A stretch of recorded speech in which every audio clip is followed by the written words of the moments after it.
బడులకు పంపించి హాస్టల్లో పెట్టించి పోటీ పరీక్షలకు పంపిస్తే వాస్తవాలను కప్పిపుచ్చి టీవీ ముందల కూర్చొని పచ్చి అబద్ధాలు మాట్లాడుతుండ్రు. ఇట్లాంటి పనికిమాలిన నా కొడుకులు ఇవాళ ఈ రాష్ట్రంలో అధికారంలోకి ఉండడం ఈ తెలంగాణకు మంచిదా? మీరు ఒక్కసారి ఆలోచన చేయండి.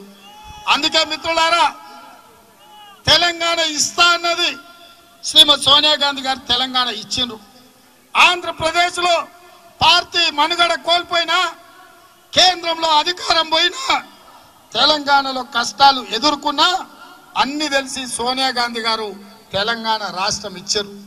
గాంధీ కుటుంబం మాట ఇస్తే తలదగి కింద పడ్డా మాట నిలబెట్టుకుంటారు. అది గాంధీ కుటుంబం. అందుకే ఇవాళ సెప్టెంబర్ 17 నాడు కాంగ్రెస్ పార్టీ సోనియా గాంధీ గారు, మల్లికార్జున్ ఖర్గే గారు 6 గ్యారంటీలను కార్డు ఉందా గ్యారంటీలది 6 గ్యారంటీలను శ్రీమతి సోనియా గాంధీ గారు తెలంగాణ ప్రజలకు 6 గ్యారంటీలను ఇవ్వడం జరిగింది.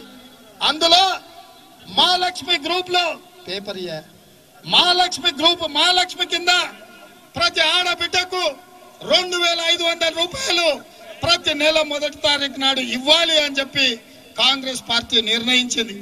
అదే విధంగా 500 రూపాయలకే సిలిండర్ ఇవ్వాలి అని చెప్పి ఇవాళ కాంగ్రెస్ పార్టీ సోనియా గాంధీ గారు నిర్ణయించారు. ఇక్కడ 6 గ్యారెంటీల కార్డు ఉంది మిత్రులారా.